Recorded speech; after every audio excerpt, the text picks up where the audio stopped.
Welcome to Beyond Synth. Please note, Beyond Synth is an explicit program and may contain inappropriate language. Listener discretion is strongly advised.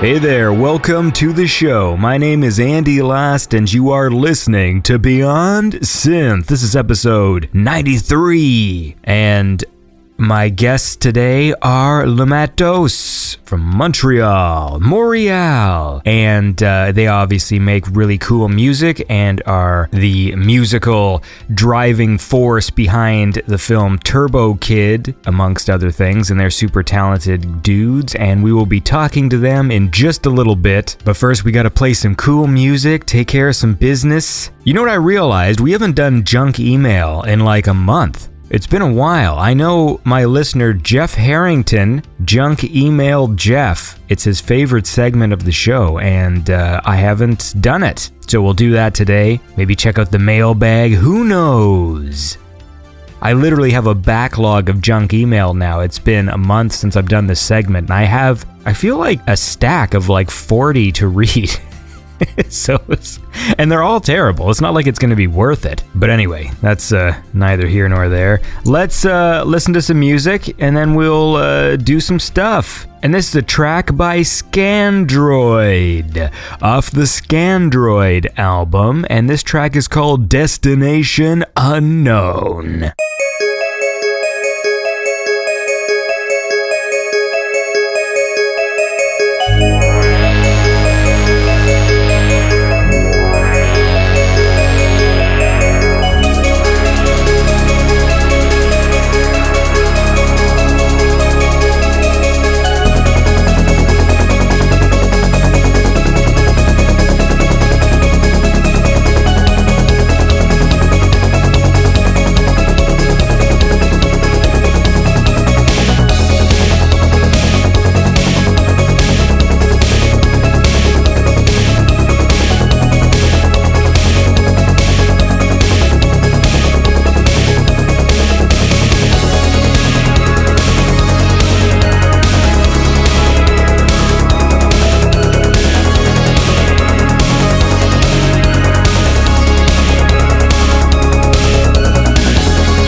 And that was Destination Unknown by Scandroid.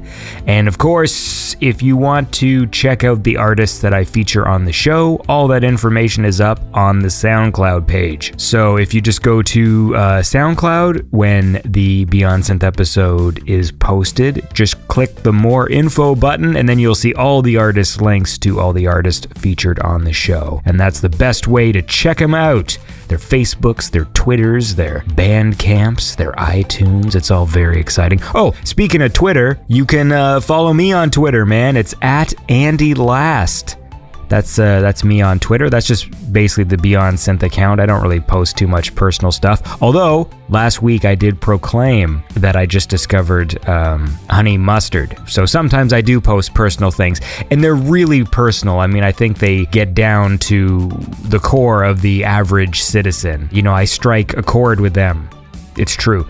And, when I talk about honey mustard and stuff, it actually does get a lot more replies than anything to do with synthwave, but that's okay, man. That's all right. Listen, should we go to the mailbag? Do I have anything for the mail sack? I don't even know how to run this fucking show, man. I'm trying. I am. Let me check. Maybe there should be a theme song for Andy checks to see if there is anything for the mailbag section. Well, yes, there is. So let's go. You've just tuned into a terrible show. Let's go to the mail sack. Ye faithful listeners writing to the show, hoping that your note gets picked from the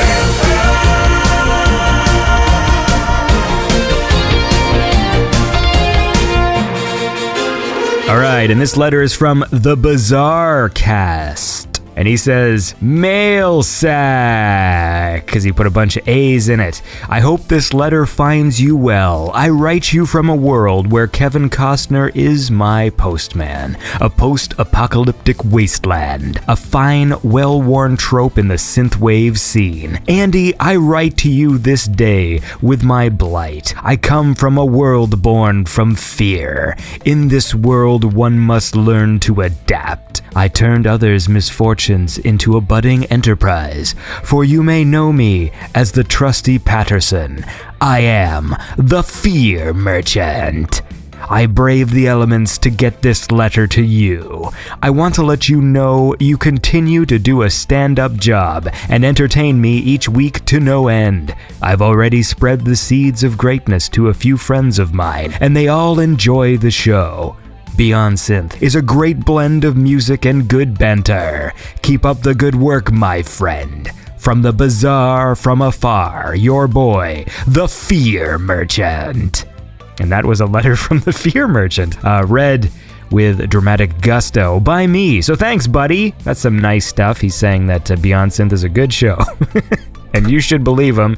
I've given you no reason to believe him so far, but trust me on this. Here is a cool track. Let's listen to some music, and also, I guess, check out the Bizarre Cast. I guess he has a podcast or something. Is that right? I do a lot of research in advance, obviously. Here's a cool track. This is by an outfit called Eznekier, and this track is called Rise.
And that was Rise by Eznekier off the Crystal album. And that's Rise spelled R-Y-S-E, the cool way to spell it. And that guy's actually pretty cool, man. That album's good stuff. I dig it. I might be pronouncing the name incorrectly, but I believe it is Eznekier or Eznekier. Eznekier. You know, the worst part is that when I wrote him a message saying, can I play your stuff on the show, I asked him to tell me how to pronounce it, and he did write me a phonetic thing out, but it's been lost to the sands of time.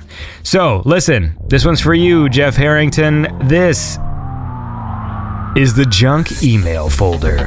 Here we go. It's time for the part of the show where ending is tough. 'Cause no one likes junk emails.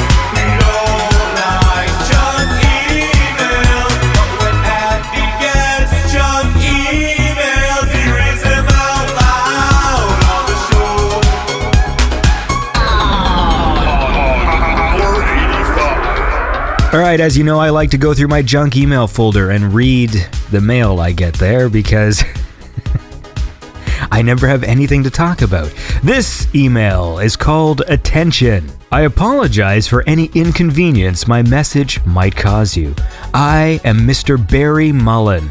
I am a U.S. citizen, 67 years old. I reside here in Dallas, Texas. My residential address is as follows: 271 Western Avenue, apartment 303, Dallas, Texas, United States. I am presently on vacation in Luxembourg, where am enjoying my money. I am one of those that took part in the compensation inheritance in Nigeria many years ago, and they refused to pay me. This one sounds very familiar. I had paid over $45,000 while in the US, trying to get my payment, all to no avail. I had been the victim of a scam for 7 years. I lost my car. I love the idea if that's just a random note. It's just like, oh yeah, he's been scammed, and then he just starts listing off all the shitty things that happened to him. My wife left me. Okay, I've been part of this scam for 7 years. I lost my car, my house, and I went through several surgeries. I lost so much to those internet scammers wanting me to provide more and more money for documents and so on. What does that have to do with surgery? What is this just like, hey man, we'll give you the money, but you gotta give us your liver. We need your kidney. I do not know what accent I'm doing. Don't write me about that. I don't know if that was supposed to be Nigerian, might have came across a bit Jamaican. Either way, now I'm thinking about it, a little racist, alright.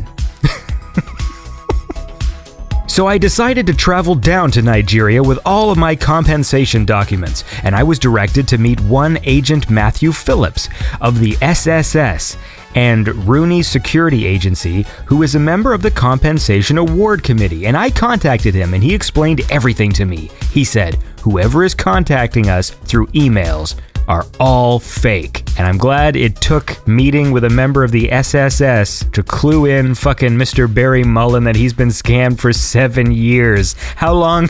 How could you be scammed for 7 years and not realize that it was a scam after 7 years of them, I guess, forcing you into surgeries? He took me to the paying bank for the claim of my compensation payment. Right now, I am the most happiest man on earth because I have received my compensation funds of $5.5 million.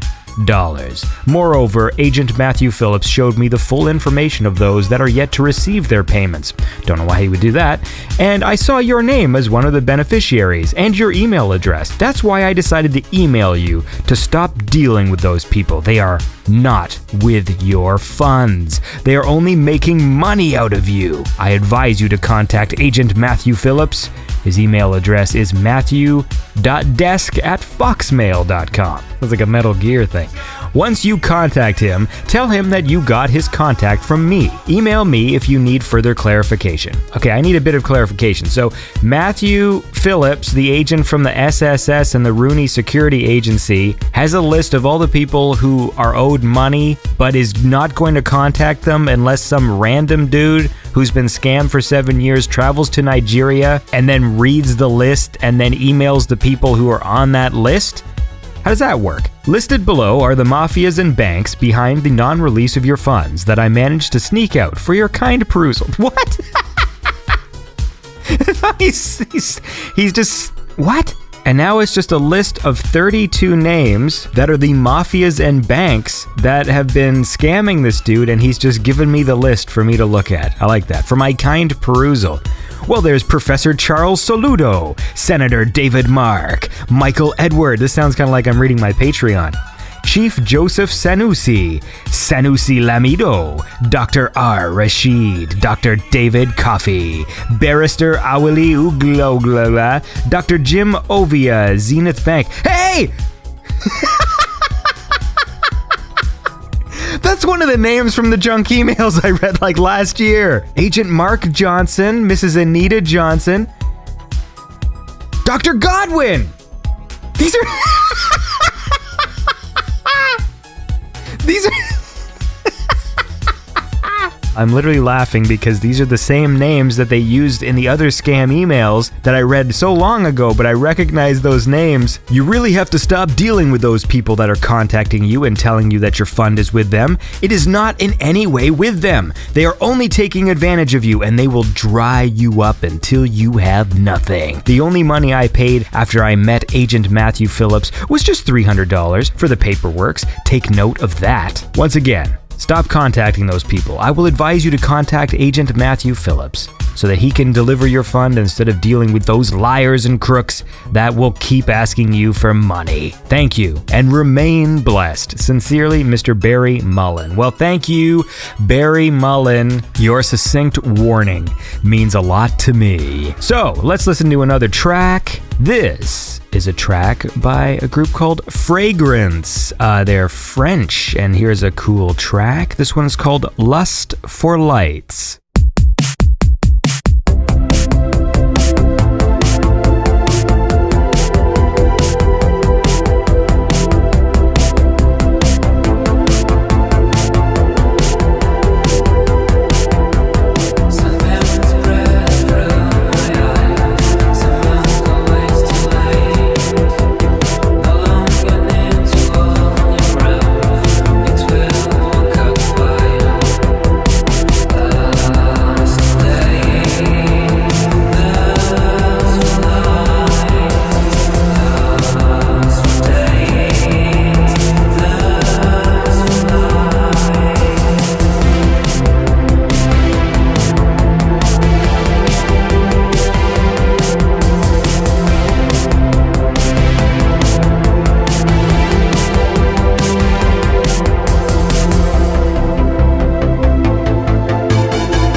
And that was Lust for Lights by Fragrance. I believe they're actually French, so I might be pronouncing fragrance incorrectly, but you know, my French is terrible, as we will discover when I speak with Matos in just a little bit. But first, I think it's time to thank the lovely patrons of Beyond Synth. These are the people who donate money to make Beyond Synth possible. So let's now go to the Patreon. Now you better listen up, 'cause I'ma tell you what the deal. That's who to show up on Patreon, that's for real. Subscribing, you belong up in the higher echelon. Now let's see who gave money on Patreon. So, as everybody knows by now, Beyond Synth has a Patreon. That's a way you can donate money to the show to help out. You can donate as little as $1 a month, up to the preferred donation of $3,000. I think we established that last week. So if you want to donate $3,000 a month, please do. If you are a wealthy benefactor, now is the time to benefact, all right? That is an important message to all of you. But in the meantime, here are some of the lovely people who donate to Beyond Synth. There's Power85 and Brendan Kellum, Ravonia, Bending Unit 22, Lunar Baboon, Knox Bello, Terrence Thompson, Nathan Winter, Russ Nyes, Data Suck, Seach, The Fear Merchant. Hey, that was from the mailbag earlier. Kanaz, Argen 1981, Russell Hugo, Kyle, Night Raptor, Junk Mail Jeff. Hope you liked it, Jeff. Then there's Katner, Girls with Tails, Zycorax, I90RR, Mitch Wiseman, Jeff Block. Hey, that's new. Jeff Block, donating $2 a month there. Thanks, Jeff, man. Thanks for donating to the show. It means a lot to me, dude. Hope you dig it. Thanks for your support. Jeff Block is a cool guy. Moving on, there's Python Blue, Eric Valerio, Tomasz Shabubinicek, Common Sense, and 420 bro, Chris Schmokel. Now, here are my $5 Pattersons. These people are cool, and they give $5 a month, which makes this show possible. There's Kai, there's Saloya, X-Riz Music, Joe and Lando, Roman, Devious Raven, Bobby B, John Eternal, Dougie Fresh, Lame Robot, Mono Memory, Replicant 81, Florence Bullock, Matthew Lister, Simon Norberg, Velingo, Nougat Ninja. Oh, and we got some new ones. We got Greg Smith. Thanks, buddy. Hey, I know Greg. He's a Ulas. Or Ulas. I forgot how to say it already. Ulis, he makes some synthwave tracks that are cool. I think I've played some on the show. Greg Smith, thank you for your support. And then there's Blake Peterson, another new Patterson, who donates $567. Wait, were you new last week?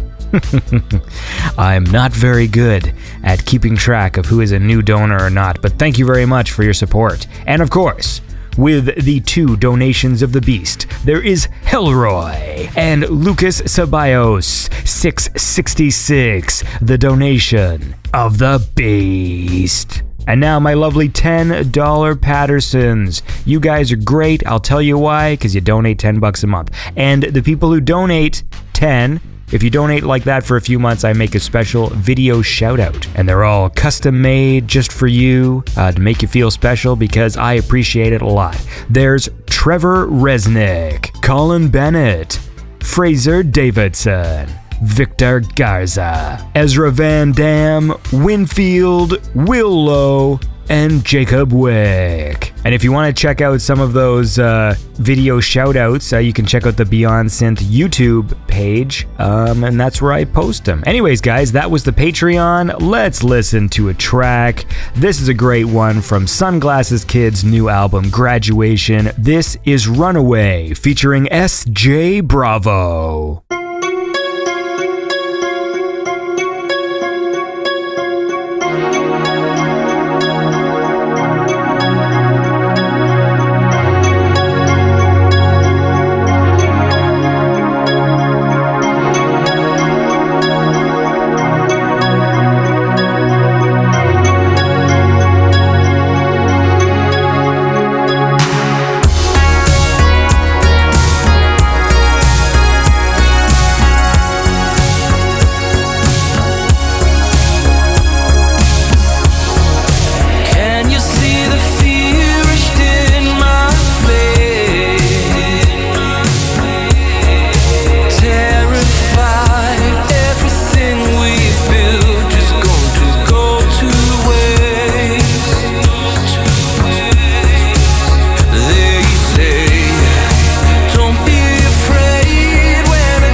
hand and guide me through the stars. Show my heart exactly where you are. Oh baby, be my guide, my vision. Be the only thing I need. And if I should begin to fall, your love makes me feel forever tall. Oh baby, be my guide, my vision. Be the only thing I need. Take my hand and guide me through the stars. Show my heart exactly where you are. Oh baby, be my guide, my vision. Be the only thing I need. And if I should begin to fall, your love makes me feel forever tall. Oh baby, be my guide, my vision. Be the only thing I need. They say, don't be afraid when it comes your way. Isn't that easy to say? Oh, such a simple thing to say.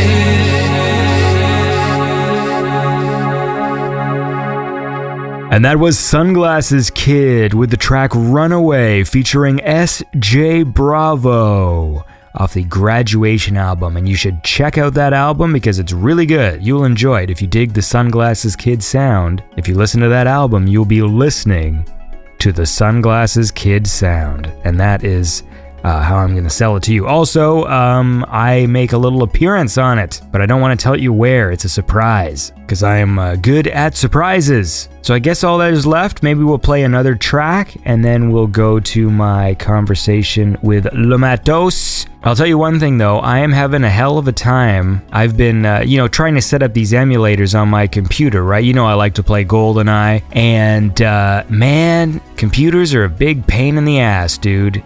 I could write a giant list of every single fucking problem I've had setting up.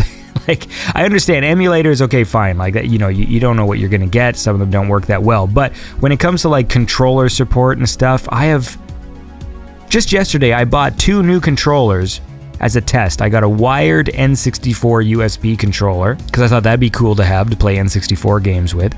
And I got an Xbox wireless controller because I thought, well, I've been having issue with my PlayStation controllers hooking into the computer. All right, it doesn't always work so seamlessly. And what happens? Well, the Xbox controller has a drift. So you tap the right analog stick and then the camera starts like spinning around. And the N64 joystick was terrible. It was made by a company called Circa. I don't recommend it. I don't think there's any third-party company that makes a good N64 controller.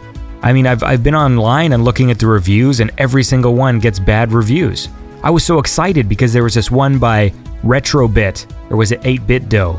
Anyway, one of those 2 companies, and they made the first wireless N64 controller, like a Bluetooth controller. And all the reviews just say it's terrible. So, like, that sucked, because I was excited about it. I think last week, during the show, when Beyond Synth was airing on Power 85, power85.com, every Thursday nights at 8 p.m. when Beyond Synth airs, and someone sent me the link. I think it was Joey Bergeron, and he sent me the link and said, check this out, and I did, and then I looked at the reviews, and they're all like, this thing sucks! So that's right, Joey, you can take your recommendation and go fuck yourself. Just kidding, buddy. What else? Nothing. Let's listen to another track, and then we'll go to my conversation with Matos. This is a track by Astral Tales off the Landing album. This is Atlas Library.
And that was Atlas Library by Astral Tales off the Landing album. And that's a cool track. You should check it out. That whole album is actually really good. So I suggest you listen to it. Anyway, we're going to talk to Matos now. And just a reminder, they're going on tour with Carpenter Brute, I think for some North American dates. So be sure to check that out. Carpenter Brute is playing a bunch of dates in North America. And Matos are supporting him for a few of them. So that'll be a good show, man, because they're all good music makers. They're all good music makers. Anyway, let's now go to my conversation with Matos.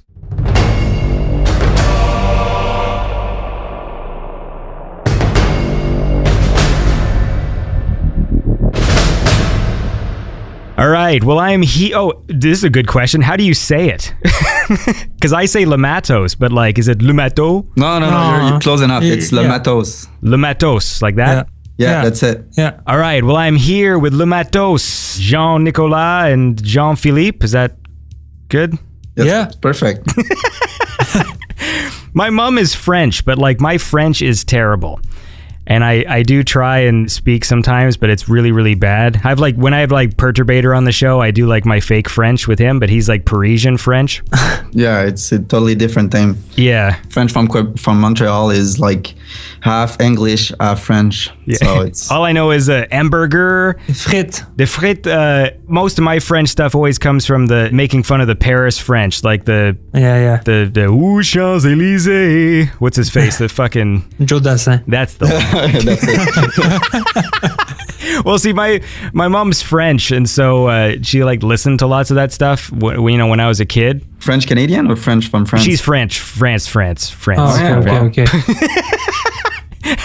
I stumbled over that. Yeah, so it was a lot of music like that I didn't quite understand. But anyways, that's neither here nor there. I'm talking to you guys today. You having a good day? Yeah. Yeah, so far, good. My brother lives in Montreal, but I haven't been there for a little while. You know which part of the city? Not really. I don't know it well enough. I know Montreal is cool. That's all I know. You never been? I've been a few times. I like it. I mean, because I live in Toronto, right? And this city is even though it's a big city, it doesn't really have the same sort of like vibrant nighttime that Montreal has. Yeah. I feel like Montreal is like really like a walking city. You can go everywhere by walking. Yeah. And every time I go to Toronto, I don't drive. So I'm quite confused the fact that everything is like so far away from like each place. Yeah, it's big. And the thing is, I stopped taking public transit because I always felt like uncomfortable in it. This is like a mental thing. And so I walk everywhere I go. Okay. Which means whenever I do walk, I'm walking like 7 kilometers downtown to just to go downtown. And I'm fine with it because it's exercise. You will love Montreal if you like walking. That's my brother's whole thing. Like, he's an artist and he lives a very sort of nomadic life. And so he's always walking all over the place. And I mean, every time I've been there, it's usually been in the summertime. So obviously lots of pretty girls and nice weather. And every time I've been there, it's usually during the time when like the, Just for Laughs is on. Yeah. Yeah. It's July. like and the jazz festival, I think, as well. I think there was a jazz festival. Yeah, there's a jazz festival. Like there's a one for French music. There's like one every week. Yeah. Like for the summer. Oshiaga. There's. Yeah, that's so many like free music stuff and it's cool. Just like after midnight, that there was still like just kind of people walking in the street, and it was like there's like restaurants and things open. I mean, like Toronto has that kind of stuff, but it's not it's not the same vibe. Like the Montreal vibe is definitely, it's like kind of cozier and But you have something that we don't have, and it's street meat. yeah. that we miss, like the street meat in Montreal. I hope people realize that street meat means buying a hot dog and not something more sordid. And there's no good way to segue from street meat, but I want to talk a bit about the origin of the group because I don't really know that much about it, about how you guys formed and stuff. And there's still a little bit of confusion on my end because like I read certain old things and there's like another dude, but it's just the two of you now, right? Mm-hmm. Yeah. So at one point, was it like a 3-person group? Actually, it was the beginning of the band was with like another member. And after that, we like added like a drummer. We wanted to try like actual drum. Mm-hmm. So when we like added the drummer, we find it was like pretty cool. So we just like recorded one song of the album that was about to come out. And after like doing the mixing with the actual drum, we find that it was like pretty cool. So we redo all the drums for all the album. And For Join Us. yeah, for Join Us. So we added like an actual drummer at that point. So we were like a 4-member band. And just after that, like the other guy left. And for the last album, we decided to go back to our original roots. So just like electronic synths and drum machines and samplers and stuff like that. Was all this like amicable? Like there wasn't like a fight or anything with the people? Was all this... Like the original member, it's called Max. And like I've been to film school with him and he's a sound recorder on film and I work with him like all the time. So no, we're still close. It's just like, it's a lot of hours to put like on a band. So it was just like, he wanted to do like something else and just like get this time for himself and for his job and everything. Yeah. Well, that makes sense. Well, let's start diving into some of the fucking music here. Cool. So there's this album you got called Coming Soon. We're gonna go through the whole catalog. All right. Wow. From the start. I mean, not every song, but like, I know, but still. although that would be awesome. Track 1. And this was a cool album, and we're going to listen to a track now called 88 Miles Per Hour, which is a cool, funky song by Matos.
And that was 88 miles per hour by Matos. And I'm here with them right now. And that's that's the way I come in and out of songs. It's terrible. No, it's perfect. It's perfect. So, talk to me a bit about this album, because it's got sort of like an electro vibe to it, especially tracks like I Come in Peace and stuff. Yeah.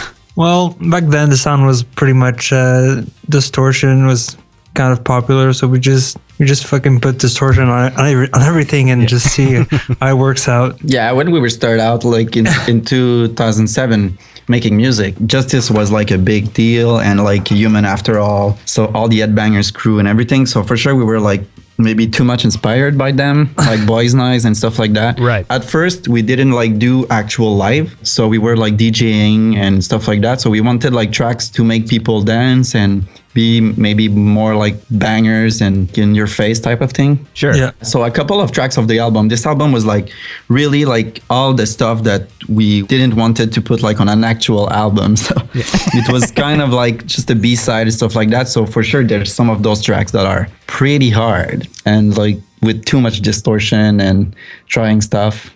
Like it's like the old stuff. Yeah, the first album, the first songs were just trials, and I've been producing music before that, but I was still in my early, learning period, and I'm still learning. But back then, it was like it didn't sound as good as it does now, actually. Yeah, and when we started the band, for sure, I always trial and error. Yeah, I was always love of music on my side, but I started making music with that band.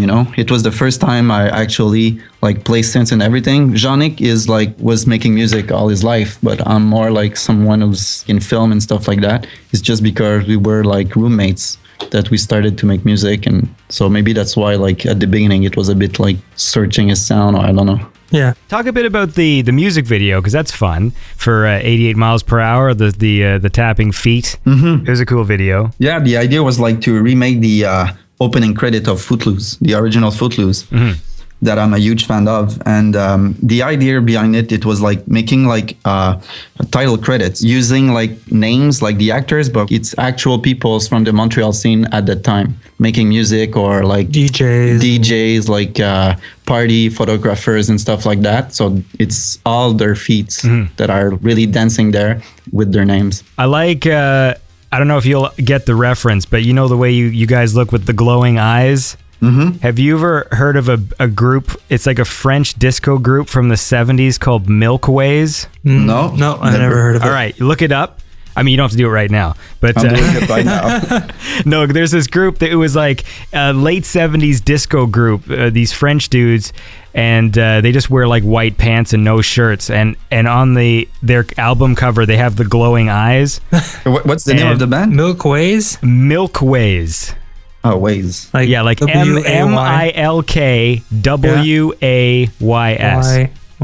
Okay. The best song is this one called Galactic Reaction. It's great music, like it's space disco music, but it's super awesome. But that's what it reminded me of. Once you see the album cover, it'll all become clear, because it's literally like three French dudes with glowing eyes. Nice. Oh. We're gonna have to look it up. Yeah. I can't tell if it's like a weird translation thing on their part. Yeah. Because it's not Milky Way, it's Milkways. But anyway, it's all just instrumental disco music with like the spacey sound stuff, but it's awesome. Does it sound like space and stuff like that? Like the band Space? It's very spacey. It kind of sounds almost like, that song Popcorn? Yeah. The Kingsley song? It's like my favorite song of Milkways is this one called Galactic Reaction, and it has sort of like a popcorn vibe to it. But anyway, it's it is actually good. I like it a lot. But we'll look it up for sure. But I wouldn't necessarily say it's cool, but I mean, a lot of the retro stuff I like sometimes I wouldn't necessarily say is cool necessarily, but I love it anyways, Yeah. Mm-hmm.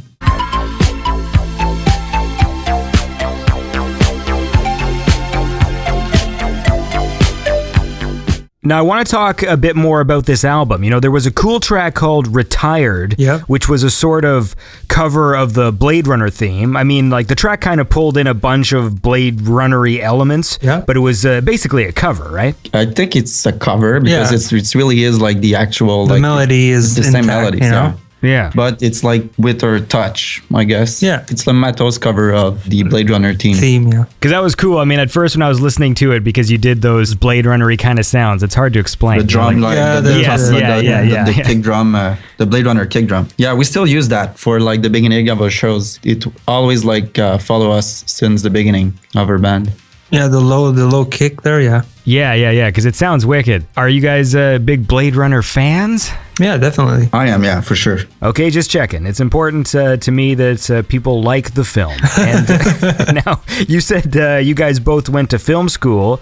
Did you guys do the same thing? Jean-Nic was more like in sound design, and I'm like, my day job is like as a cinematographer. So for sure for me, like I moved like for the cameras and like lightings and stuff like that. But yeah, we both made like a film school. What was your experience like? In school? Yeah, because I mean, I went to, like, I was in a film school as well, but it was like a college. Yeah. It's weird because it's not like you don't learn that much in film school. I did like the actual like film school right after high school, and after that I did like something for like a year, so you get like more like professional type of school.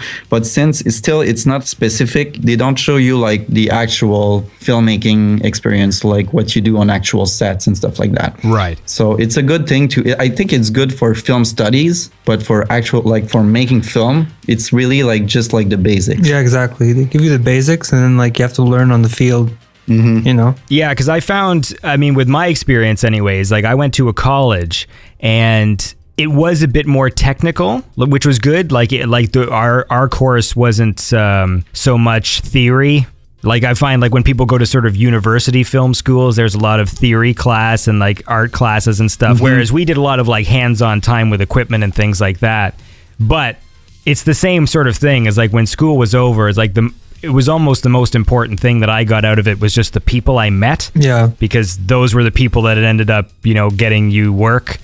Or like, you know, when someone else gets a job and they get you on that job or something. And that was sort of like the networking aspect of film school was sort of like the more important thing. For sure, that's a big thing about film school. But at the same time, is there some, like the specific school I did after, that was like 1 year intense. At the end, you have like an internship program. Right. I think like 95% like of the internship people get was pretty bad, but like me, I like did get like something really cool like at the bottom of the crew, you know, but still it was like, for me it was the best to start at the bottom but on an actual like film set. Right, yes. You know, so that's the best thing, because at that point you meet people that works for real and you learn more and make real contact like in the industries. Yeah, for sure. Well, actually, I want to talk a bit more about this, but I think we should listen to another song. Cool. How do you say the word pirates in French? Pirate. So there's a track here, so Comme des pirates. Yeah, exact. Cœur de pirate. Is it? Yeah. No. It's like the track, the thing is like, it's Oh like, yeah, Comme des pirates. yeah, the track is Comme des Pirates, Yeah, but it's just the instrumental of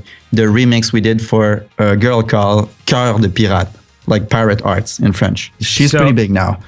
Okay, so But okay, so what am I playing here? So this so it's like you're playing the dub version of the Yeah, exactly.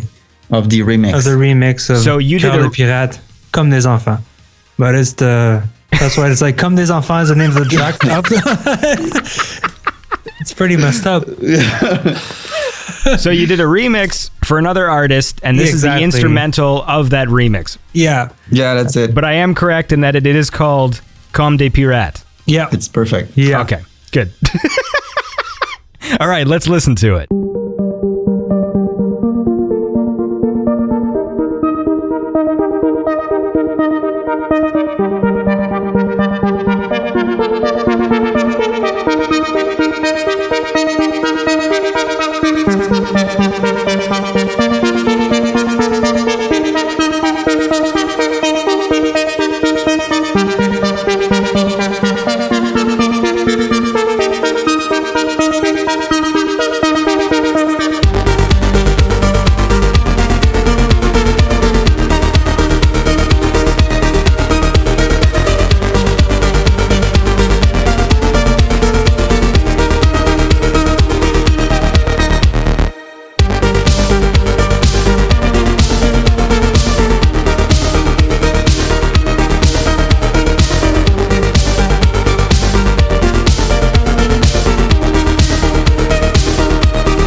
And that was Comme des Pirates by the Matos. Complicated history to that song we don't need to get back into. But as far as working on films is concerned, I found that I didn't like working on sets. For me personally, like I find the stress of it to be really frustrating. And I prefer editing. Like that's where I function better as an editor and like things like that, you know, where you're just in a place in front of computers and stuff. Mm-hmm. But how do you do you like the on-set energy and stuff? Yeah, for sure. It's weird. It's my life, so it's hard to like explain it. But for me, like my first passion is really to make a story with like lighting and image. So and to do everything I can with like my art that is like making image to like help the director and like make his story on screen. So for me, for sure, it's like the set was the way to go for me. And I like the fact that on set you do like you work with different crew every time, and every day is like something new type of thing. You do like same thing, but always kind of different, because like depending on where you shoot and what you shoot. So for me, it's like it's the perfect thing to do. Well, that's cool. I always found like when the stress gets too quick, because sometimes there's like a heightened energy, you know, on set, you know, especially when like time is running out. Time always seems to be running out all the time. Yeah. So sometimes that frustrates me, that mentality, but at the same time it is exciting because it gets you working too, right? Mm-hmm. So. Yeah, and you have to do a lot of like compromise every day to try to do your day, because there's, like you said, the sun's gonna like go down, and you most of the time you need that like available light as well. So for sure, it's like you always have the stress that you have to, and the budget are always smaller every day, so you have the stress of like trying to make your day and do everything as you want to do, but you have to like cut corners and stuff like that. So for sure the stress is hard, but when it's what you like the most, you can like work with it. Have you guys done any production on like music videos for the group? I co-directed like the 88 miles per hour music video, and I shot it. And the other one for No Tomorrow, the directors was the same directors as Turbo Kid. And I did the cinematography on this music video as well. Oh, cool. And Jean-Nic did the sound editing. Cool. Yeah, that was a bit of the idea of like, because it was like a way of showing that we like, that's our background as well. Right. Like I shot Turbo Kid as well. Like it's the directors are a good friend of ours, so I was like working with them on that film as well. See, that's interesting. Well, we'll get to that, because we are going to obviously talk about Turbo Kid in a little bit. Although I did think it would be pretty funny to not talk about, just because when I asked people, I said like, hey, I'm going to have Matos on the show. Like, what should I talk about? And of course, everyone's always so excited about Turbo Kid. And there's part of me that goes like, maybe I just won't ask them anything about it at all. And this whole interview will just be about poutine or something. We'll never even fucking talk about it. Actually, Jean-Nic makes the best poutine in the world. I used to. Yeah. I just got some fucking like President's Choice poutine in a box that you make at home. It's sad. And I bet you it's going to be pretty fucking bad, but I'm going to make it anyways. I guess it's better than nothing. Yeah. Sometimes you never know, man. The other day, I got poutine from Pizza. Oh, man. No. Even the pizza from Pizza is not that great. So imagine for the poutine. Yeah, for some reason, Pizza is our go-to, just because my wife always orders from that place whenever we get it. And what do you get, like the barbecue chicken pizza or what? I just get just a normal pizza and chicken bites. Okay. I just discovered honey mustard dipping sauce. That's the newest thing I just discovered. So I'm pretty excited about that. Yeah. Honey mustard's pretty good. I'm like 35 years old. I think I would have figured out honey mustard sooner than now. But yeah. Anyway, that's my story about honey mustard. Nice. Yep. So let's just talk about honey mustard for the rest of the show then. What are your favorite dipping sauces? Marinara. Yeah? Yeah, with the cheesy bread there, it's pretty good. That's the only thing I like at Pizzas. Yeah, it is garbage. Like, it's like garlic cheesy bread. I prefer Domino's. Yeah, I don't mind Domino's. I got one just down the street. When you're in the mood for garbage, you just gotta have it. You know what I mean? You just get acid reflux after that, though. Yes. No, that's true. I have that right now. And I was looking and I don't have any fucking Pepto-Bismol in the house. I thought I'd have some. Because I don't know what it is about fucking Pepto-Bismol, but every time I use it, because I don't use it that often, it's always expired. Every time I reach for the fucking jar, it's always just like, oh, this expired like 2 months ago. I'm like, fuck's sakes. And I got to go buy it again, use it once, and then a year later, it's... Anyway, that's... But you can drink milk. It's gonna do the same thing. Oh yeah. Yeah.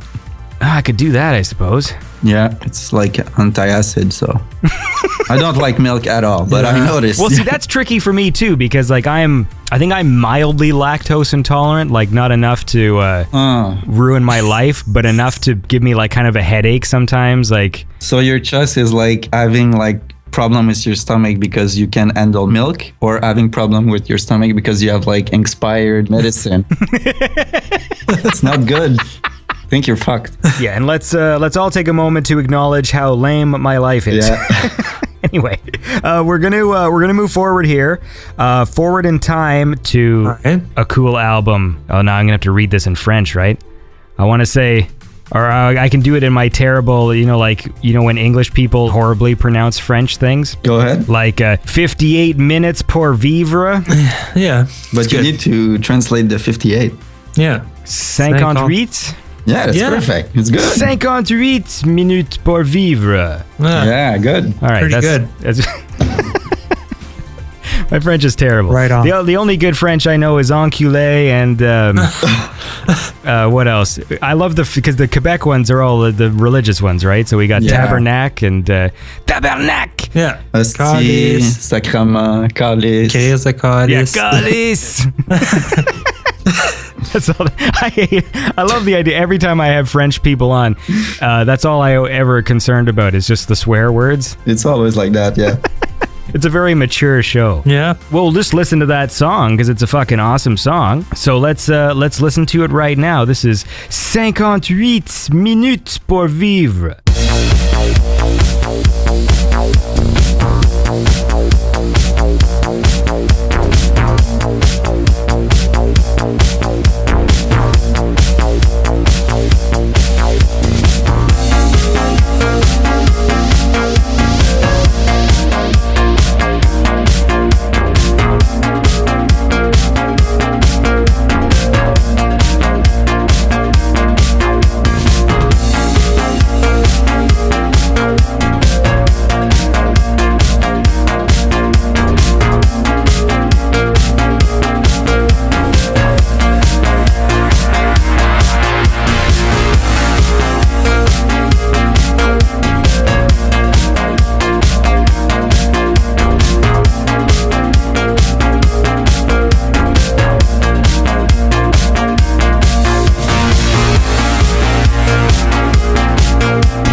know some things that you don't know.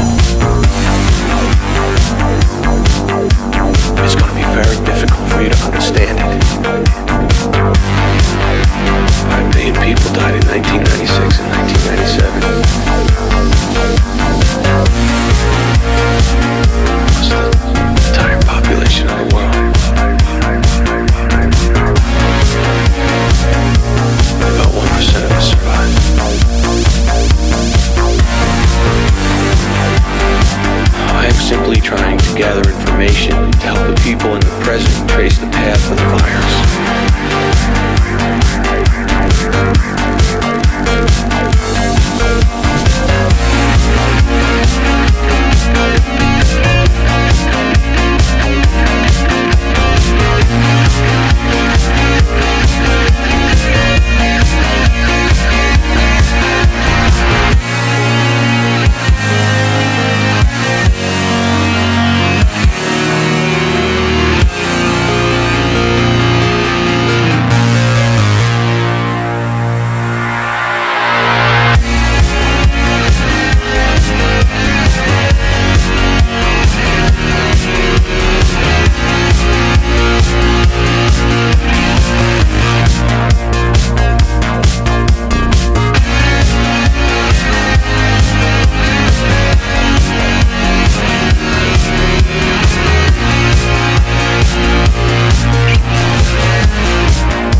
And that was 58 minutes pour vivre. Pour vivre. I can't do it. I love the it's pretty accent. good. I love the accent. 58 minutes to live. Yeah. There you go. That's the English translation of that. Yep. And that song is fucking awesome. And you know, it's the French title of like the second Die Hard. Oh, that's right. Yeah. That's right. I remember that's one of the trivias I actually is in the back of my head. I always found it so strange that like they just have this crazy subtitle and the English one is just Die Harder. Like, Yeah, I know. It doesn't make sense at all. And the first one is Piège et Cristal, Oh yeah, that's right. It's like the first track of her first album. which means like a crystal trap. Yeah. Die Hard is called Crystal Trap? Yeah, Piège de Cristal. Yeah. But I think it's like because of the Nakatomi Plaza, it's like this big crystal building, I guess. like- I don't know. So like, I mean, sometimes I understand, you know, when certain languages, you know, they might not have like a literal translation, which is fine. But I also love the idea that like the translator just goes like, oh, just make something up. You know what I mean? Like The worst thing is like when they translate stuff for no reason, like in Star Wars, Han Solo is Yan Solo. really? Like why? Darth Vader is Dark Vador. Yeah, they dark, change. Yeah, like Dark Vader. they changed the basically. name for another like English word. It doesn't make sense at all. Ah, I never knew that. Yeah. It's funny though. I mean, I wonder why. Like, and I wonder if it's literally the whim of like one guy, just one dude, just like, hey man, let's call it fucking Crystal Trap, and just like, I guess, like, The thing is like Die Hard, you can't translate that really well. It's like Marfa. It doesn't make Yeah. sense. It's like Murdur. yeah. it doesn't make sense in French. So it has like, and he wanted like a French title, so you just like watch the movie and like get like inspired. But I don't know. But Crystal Trap. Yeah. I mean, that's like, I'm pretty sure it's because like of the all like in Windows building. It's like a crystal Yeah. building. I mean, I guess for it's- sure it's that. But it's poetic, I guess. I mean, I know. I would think if I was the translator, I'd be like, okay, we don't have a literal translation in French for Die Hard, but maybe we should have either the word die or hard in this someplace, or Yeah. you know, I guess crystals are hard, diamonds. yeah. Yeah. Anyway, Sounds good though. talk to me about this EP and that song specifically, because that's a cool fucking song. Do you want me to say it again? 58 Crystal Trap. Yeah, actually this song was made for the short film called T is for Turbo. That was like the prequel for, not the prequel, but like the first short film we did that was like this pilot project for basically Turbo Kid. Yeah, so it was like the action soundtrack of this short film. Right. Sometimes we like to work with like samples from movies because it was about this like post-apocalyptic film, Turbo Kid. So I wanted something from a post-apocalyptic movie, and I'm a big fan of 12 Monkeys.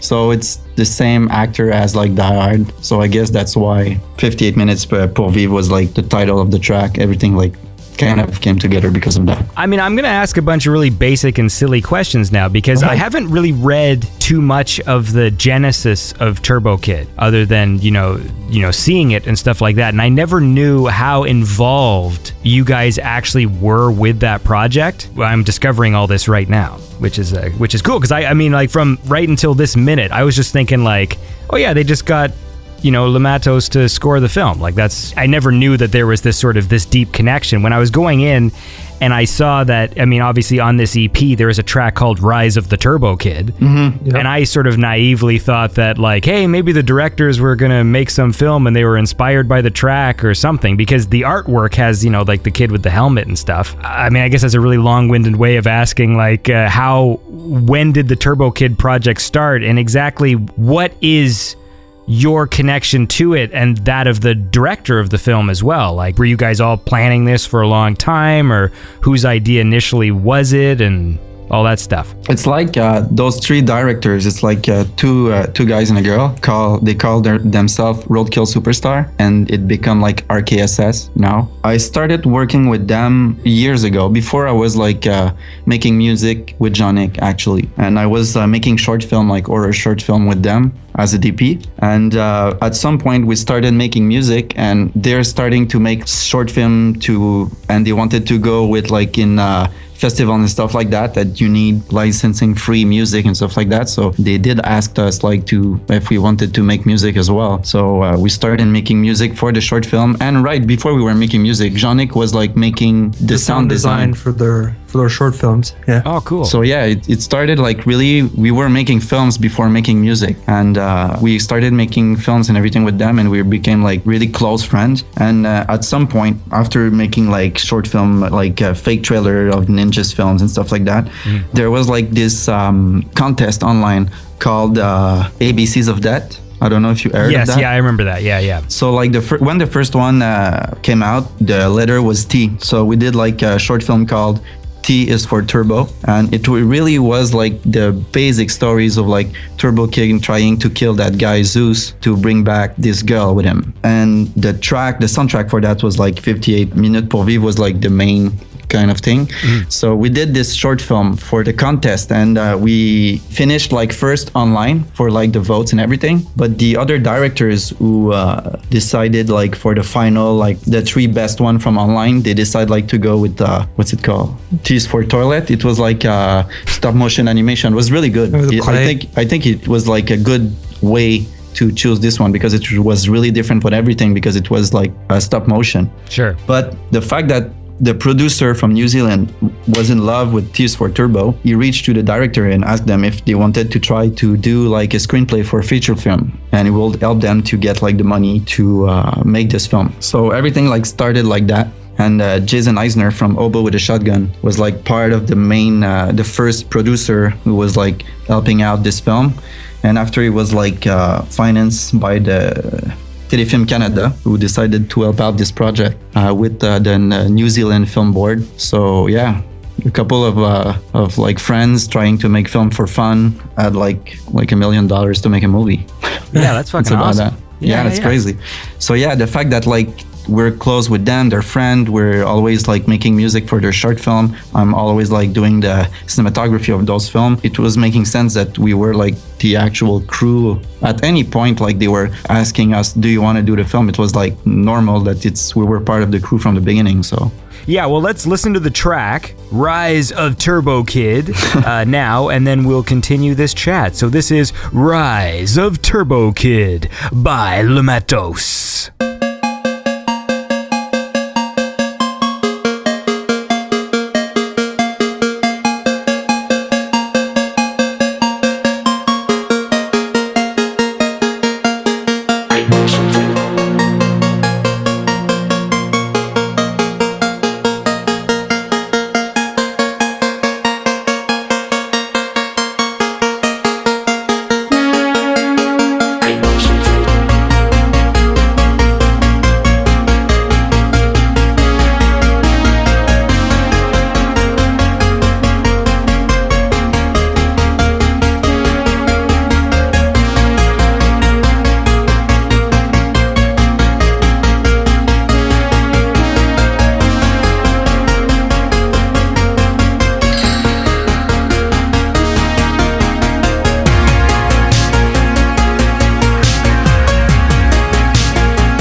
And that was Rise of Turbo Kid by Matos. And we touched on this briefly, but Jean-Nic, talk to me a bit about sound design. Yeah. Because that's something that's always interested me. It seems fun. Yeah, it is. So like, what do you do? Like when you're doing sound design stuff, a lot of like manipulation of things. Do you do any like field recordings and stuff like that? I didn't do field recording. I just did Foley, like alone with my clothes and like rustling shit over in front of a mic, and Making a boot from a wardrobe. Exactly. Yeah, we had like a sound booth and a wardrobe. Yeah, it's mostly like taking sounds from sound banks, and like morphing them to create bigger sounds. And I don't know, it's a fun thing, but it's a lot of work. When you watch movies and stuff, is there any sound effects that ever stick out to you? Like, because for me personally, like I love interesting and sort of new sound effects, and I notice them because this is me personally, like I'm very sensitive to when people like reuse sound effects. Yeah. Like, when you watch a movie and someone opens a cupboard and like I recognize the sound of the squeaky cupboard that's on like a sound effects. Yeah, me too. There's a whole bunch of sound effects that I always hear. So there's like cupboard, there's one where a pot breaks, like the sound of a pot breaking, that's the same in every movie. Really bad comedies that have like fart sounds, they use the same four.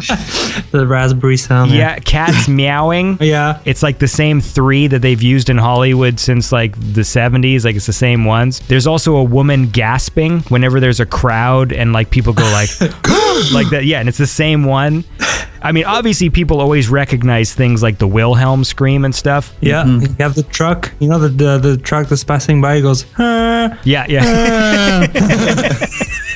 And it's funny because I'm always so sensitive to that stuff. So anytime I watch a movie where there's like a new sound, it really sort of excites me, sort of like I'm just like, oh, cool. And I remember like some of my favorite ones, and I don't know if you ever seen the movie Legend. Yeah. So I've always loved the sound when darkness comes out of the mirror and his foot like hits the floor, and it makes this really bassy, like gritty, like crunch of his hoof like hitting the ground. Yeah. And it's just such a cool, it's just for the first step when he steps out of the mirror for the first time and reveals himself to the girl. And I just remember thinking that sound effect was so cool, or the shotgun in No Country for Old Men, because it makes that weird like reverse noise as it fires. Yeah. Even though the Star Wars prequels are no good, in the second one, I don't know if you remember this, but like his Boba Fett's dad, Jango Fett, had a spaceship. It would shoot these bombs into space, and there was the sound was crazy. Yeah, and it was so cool because it was like that delay where you didn't hear the sound right away, and it was like that metallic sort of twang noise. Yeah, it's like a flanger thing. Yeah, I remember that. I forgot about it, but you reminded me. I mean, so it was, to me, that was my favorite part of the movie. Yeah, it was just like that sound effect was just like, well, that was cool at least. Yeah, in the theaters was pretty cool. Yeah. So, like, do you ever have that? Like, is there any other things like that to you, like when you watch like TV and movies and stuff? Yeah, definitely.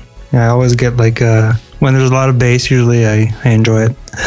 Yeah, a lot of the new films, stuff like Transformers and stuff like that. I always love like crazy sound effects. Mm-hmm. And I also like sometimes like movies. What's the movie with DiCaprio in the winter? Oh, a Revenant. Yeah, that movie. I like also like the realistic approach sometimes. Sure. Like to make it sound realistic is the hardest part actually. Like I love like sound effects for like science fiction, but to get it right with the realistic part, that's the hardest, and I appreciate when it's well done. I just watched The Revenant last weekend for the first time. Yeah. Did you like it? Yeah, that fucking bear scene is bonkers. Like, holy shit, that scene was awesome. Yeah. And the fight scene that they have at the end is awesome too. I love, when they get those tricks going where it's like one continuous shot and that they're doing some digital tricks to like blend, the shots together. But when it's done so well, like in that final fight scene between him and Tom Hardy, like it just, where the camera just turns and he like fucking like cuts his fingers off and it's still like one continuous shot. And you're just like, how the fuck are they like, the choreography of it was so good. Yeah. And the same with that bear fight, just that it was like kind of one continuous shot. I think as well, like the first action scene in the film, the fact that it's like one shot, it really like helps me to feel what it's like to be on front, like at war. Right, yeah. The camera's moving, like if you're like a bit confused and just like watching like everything's It's like you're part of it, yeah. Yeah, it works really well. I think that was like something that it was really well done. That's the neat thing they can do now. I mean, like, you know, a lot of my favorite movies are all kind of like from the 80s and stuff like that, and the 90s and things, and the 70s and stuff. But there are certain tricks now, you know, when people complain about the overuse of CGI and stuff. But there are some cool things that they can do with computers, and that blending of, like, when I'm watching certain movies where I'm like, I know this isn't one continuous shot, like I know that they had to cut, but that they can use computer now to like blend shots so well that like it looks seamless, is so fucking cool. That's the way to go with like CGI. The best example is like, I think it's like close to the same year, but when like the first Jurassic Park came out and Forrest Gump, there's more CGI in Forrest Gump that there is like in Jurassic Park. And you don't think there's that much like CGI in Forrest Gump, but it helps the story so much. That's the way to use CGI, I think. I mean, on the subject of these sort of continuous shots, I don't know if you saw Daredevil, the Netflix series. Yeah. So obviously, like in the first season, they do that that fight scene, which was awesome.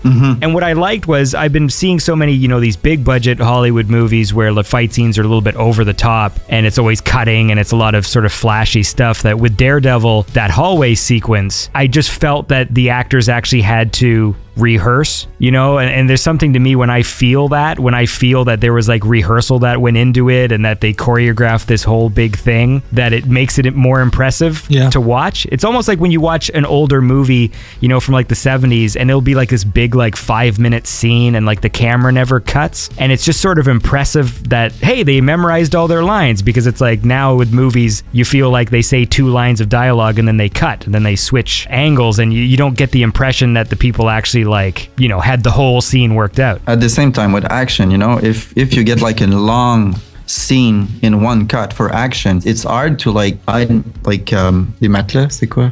Mattresses? Yeah, mattresses and stuff to protect. No, but for real, it's really impressive for the stunts guy to do everything in like kind of one shot. For sure, it's actually more impressive when you watch it. It's more real. You really feel the action. It's not like in Batman Begins, like everything is like shaking and you can't see the hits. You can see anything. Right. You know, it's just like camera tricks, angles, and stuff like that. You know that they're missing the 2 hit like the guys and scenes like Daredevil, for sure, it helps to sell it. Yeah, for sure. I mean, scenes don't have to be over complicated as long as you understand what's happening. I mean, before we mentioned Transformers briefly, and I will agree that the sound design in Transformers movies are cool. Yeah. But the movies themselves, I'm not a huge fan of. They're a little too complicated visually for me. Okay. Especially like the transformation sequences. Yeah, busy. Yeah. When I was in college and I saw someone did like a CGI test, you know, like when people put little experiments on YouTube and stuff, and someone did like a very simple Optimus Prime transformation. Okay. With CGI, so like it looked, you know, like a real truck. And I remember that impressed me so much more because they just kind of filmed the background with video and it just looked like a real truck and the transformation made sense. You understand what's going on. Yeah, because you get it. Like, oh yeah, his arms fold in and stuff. Whereas like in the movies, it's like fucking spinning blades shooting all over the place. I totally agree. Doesn't make sense. It's just like too intense. It's like Michael Bay. Yeah, you don't understand what's going on the actual Transformer. And you have to remember, the Transformer was a commercial for toys. They were like acting the same way. The toy you add, it's like folding the same thing, like in the same way. So yeah. The new one is trying to make weird, like impressive CGI motion, I guess. Doesn't work with me either. It's upsetting a bit because I love Transformers, like as a thing. When I look at it, sometimes I'm just going, if this were simpler, it would be cheaper, quicker to do, and it would be better. You know what I mean? It's like the way that Christopher Nolan uses CGI in his movies. You know, it doesn't do anything overcomplicated. The camera doesn't really do anything that a camera can't ordinarily do, and so it doesn't feel wrong. But when you watch certain movies like Avengers and stuff, you know, or like, you know, the camera is doing these really unnatural things, so you just know it's CGI because a camera can't do that, what it just did. You know, like it spun 360 and then flew under the Hulk's legs and then, you know, flies up the side of a building. And even though it looks really cool, it looks cheap a bit. Yeah, your brain, I think, just tells you like, well, a camera can't do that, so this shot has to be fake because there's no way that could have been filmed. Whereas just a nice locked off shot where you just understand everything that's going on in the frame, you can just kind of feel more. Yeah, definitely. But I don't know, it's, you know, you have a background in film, we work in film, so maybe we watch, like, we understand what's going on a bit more than like the main people that are the target for those movies. For sure it doesn't work with me, but I guess a lot of like people like those kind of thing. Yeah, but I feel like some of this stuff is subconscious. When you have the language to analyze it, you can sit there and go like, oh, here's why this shot doesn't work, because you understand technically how to put it together, which also makes it all the more impressive when you watch a movie that's fucking awesome and you go, fuck, like that must have been hard as hell. Like they probably took like fucking weeks to shoot that 30 seconds or whatever, you know, like, which is pretty cool. Listen, we should listen to some more music. Cool. Let's talk about Join Us, the album, which was fucking great. Thanks. I think I just liked every single song on this, so I'm just gonna randomly pick some to listen to. So here's a cool track. This is Matos and Electric Youth, and this is a track called Light Again.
And that was Light Again by Matos and Electric Youth. Really cool song. This fucking whole album's great. Talk a bit about sort of collaborating with Electric Youth. I can't really remember. I think it's...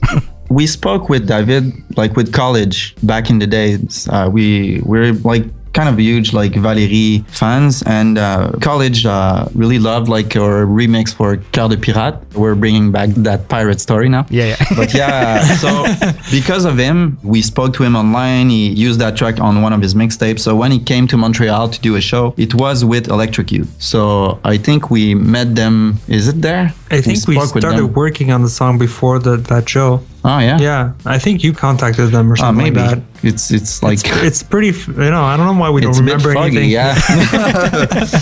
Our memories suck. I know we were like near like the Valérie Collective like in 2009. So we worked with them. We spoke with college a lot. So I think it's probably like through them that we spoke with Electric Youth.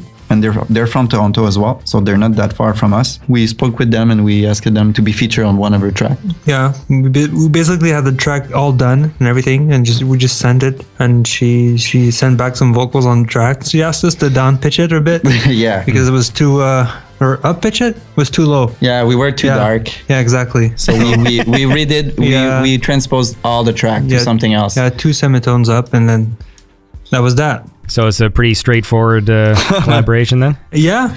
Yeah, we spoke with them like back in the days. We didn't heard from them since like a couple of years ago. Yeah. Talk a bit about the gear you guys use. Do you like using a lot of real keyboards? Do you like using VSTs and stuff? Like what's the ratio? I'd say like maybe on the early tracks we used maybe 60-70% real synths, and the rest was the VSTs. And talking about synths, but the drums is all like drum machines and samples. Mm-hmm. But definitely a lot of analog gear and a lot of VSTs. And the thing is, like, the way we make music, it's really like a normal band will do. We're jamming tracks, so we cannot be like both on the computer. Yeah, exactly. So we need some, and especially when we were 3 members. So we're like all like on synths making music, just jamming like an actual band, and starting to record like when we get something good, I guess. Yeah, I'd start a track, or sometimes like I'd have like drum beats or stuff like already pre-made, I just played around on my own, and then have something ready for everybody to play on, and then we just jam and find some hooks, and then that's it. We use a lot of synths. Yeah. I don't know if you understand what Matos mean. You can tell me now. This is exciting. It's like a French from France. Mm-hmm. Like it's a French slang for gear stuff. Okay, cool. Me and the other member that is like Maxime, that is not like in the band anymore, we're a bit obsessed with stuff and gear. So like making music is like synths and effects and stuff like that. We like to collect, maybe spend too much money on those. Yeah. So it's this obsession that lead to that band name at the beginning. Right. Even like in making movies, like, in my camera's lenses, stuff like that, I like a bit too obsessed with like stuff and gear. So for sure, it's like a big part of the way we make music. And what we like about electronic music is like those old synths from the 80s, 70s, and the new stuff, like a bit of everything, just trying to shape and play with it. Yeah, the color of the old stuff and the versatility of the new stuff. So when you guys jam then, I mean, that sounds like fun. Yeah. Do you have like a schedule where you guys like meet? I mean, because it sounds like you guys must be pretty busy, like with just like your actual work and stuff like that. So how do you organize the time to fucking do the band stuff? It depends on what task is at hand, For, let's say, when we did the music for the Turbo Kid, like that was like an intensive month. Like every night I worked 40 hours on a normal job, and then like after that we made the music for the movie. But normally we have like 2 nights a week. That's a pretty standard Yeah, it's schedule. Mostly what we do. So sometimes when we're working on remix, it can take a lot of time because we're trying to do just like 2 days a week jamming and practicing sometimes for shows like we did today, just before this. But it depends if we want to do it like, because there was like Le Matos before Turbo Kid, and there's now Le Matos that came up with like making the soundtrack of Turbo Kid.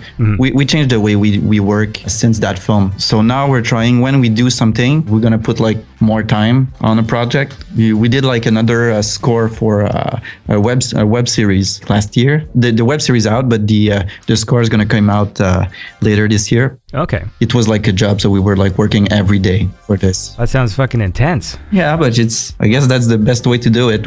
Talking about Join Us, this album was like their soundtrack from like 2009 on this album, and it came out on 2013. So it took like a long time, I mean, to create an actual album, because we were like maybe making music 2 days a and week. Sometimes like less. nothing, So yeah. Pretty sporadic. So it was too long to make that album. Well, it might have taken a long time, but the end result is awesome, and we're gonna listen to some more tracks from Join Us. So here is The Stuff by Matos.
And that was The Stuff by Matos. And I'm here with the boys from Matos right now. That's kind of cool that both your names are Jean. Yeah, pretty French.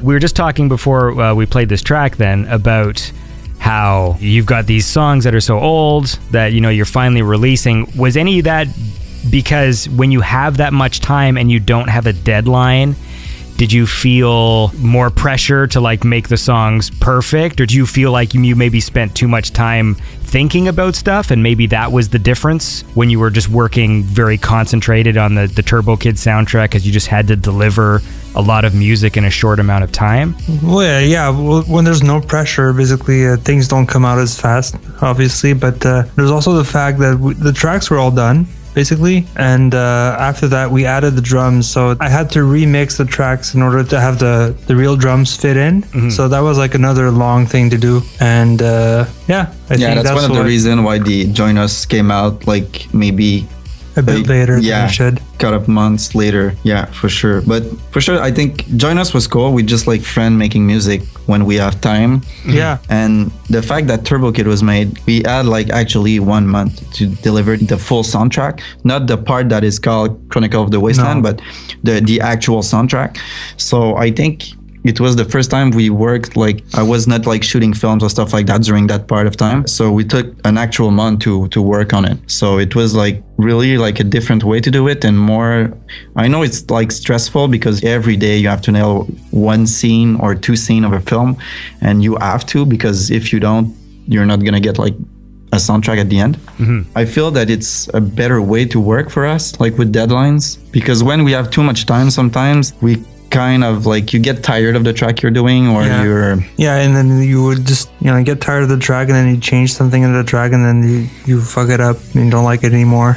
Happened. So yeah, I think it's like, I love the fact that I like to work faster and maybe like getting like more intense into it and making like doing something in a month, and then after that you take a break from making music and you're coming back. I think I prefer working like that. Yeah. I guess you guys have like sort of a studio space or whatever, but how much stuff do you guys do independently?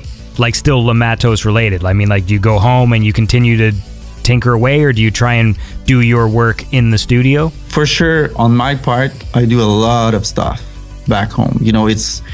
Is it about like working with producer, directors and stuff like that for music, with the manager, like all the visual stuff, like merch, stuff like that. I do a lot of those, like management and stuff like that. And Jean-X's gonna do like the mastering. Mixing, mastering. Yeah. I prefer to let him like do his stuff. He's like the guy who's like mixing and mastering. So I prefer to let him go, and when he's ready, I'm coming back and we're gonna like listen to it together. And so that way I'm not too close from his job at this point. So it's the only two part that we like don't do together. Right. Everything else, like making the track, jamming, putting the track together, looping stuff and everything, it's we're both in the studios and eating poutine. Not enough. Not too often. That's probably like that's bad stuff to eat anyways. If you're gonna work, it's gonna make you all sleepy. Yeah, you're right. It's heavy stuff, man. You need a big pile of cocaine. Especially on the video.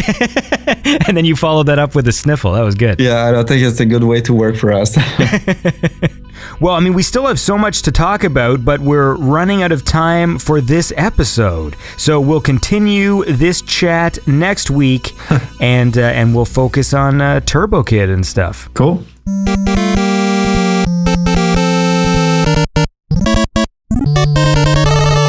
And that was my conversation with Matos, part 1. That's right, we talked for a lot longer than I thought we were going to. Although the second half of the conversation is mostly just film nerd talk. I haven't had a chance to like go through it fully, but I mean the first half we talked a lot about their music, and I remember after we talked about Turbo Kid for a little bit, I think it was just like an hour of us nerding out about movies and stuff. So anyways...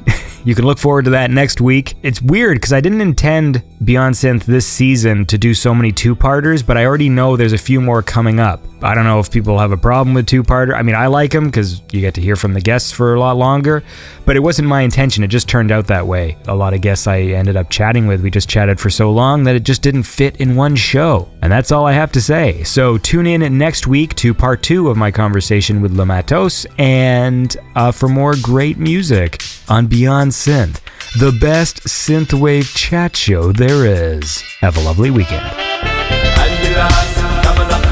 Breaking all the rules with his podcast on Power 85. Music all night, Beyond Synth, on fire. Retro, on the metro, this is essential. We can't let